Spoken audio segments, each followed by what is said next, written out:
When my mother was young, she would go along with her dad to a retirement home in the Isle of Wight to visit an elderly gentleman who she knew as the captain. This captain would talk to her dad about the war and to her about poetry. Specifically, he liked a poem by Henry Wadsworth Longfellow called The Arrow and the Song. It went as, I shot an arrow into the air, it fell to earth, I knew not where.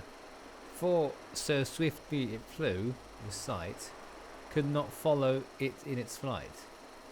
I breathed the song into the air, it fell to earth, I knew not where.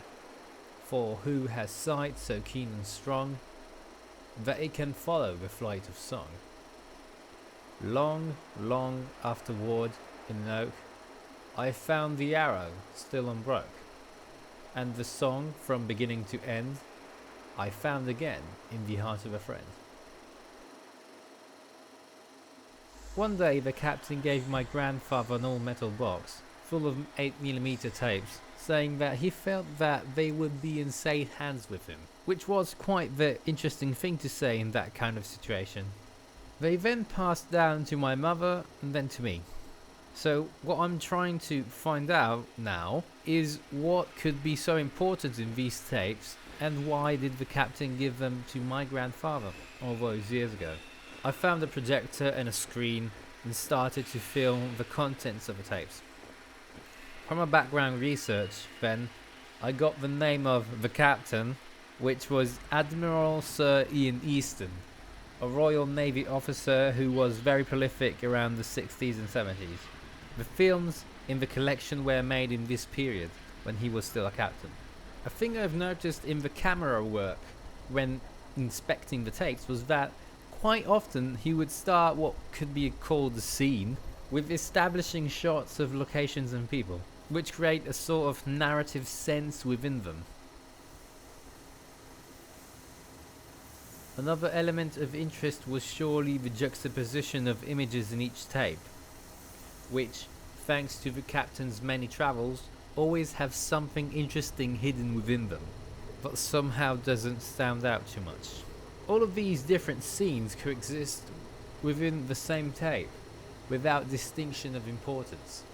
One relevant case example of this would be the tape that contains footage of the funeral of the late Sir Winston Churchill, that cuts directly into a sack race. And apart from the concept of recording a funeral, I found these two shots extremely interesting, as they, even if belonging to two different worlds, gain some weird significance when put together. As the images pass you by, you may see the recurring images within them. His family, sailing, the army, these are always present on screen, and if not, they are felt. In a way, the act of recording these things in specific become a subconscious decision to immortalize and distill what was important to him, what he chose to leave behind. When I was told that the captain said to my grandfather that he felt the tapes would be in safe hands with him, I initially assumed that they could be containing sensible war footage. While not the case specifically, the importance he gave to these memories as a part of himself made me realize their relevance. In the way, these tapes are part of a different kind of conflict, an eternal one that human history will always have with oblivion. And by passing them to my grandfather, the captain still fights to this day. And finally, I recall again the poem The Arrow and the Song, which now seems more fitting. I shot an arrow into the air, it fell to earth, I knew not where. For so swiftly it flew, the sight could not follow it in its flight.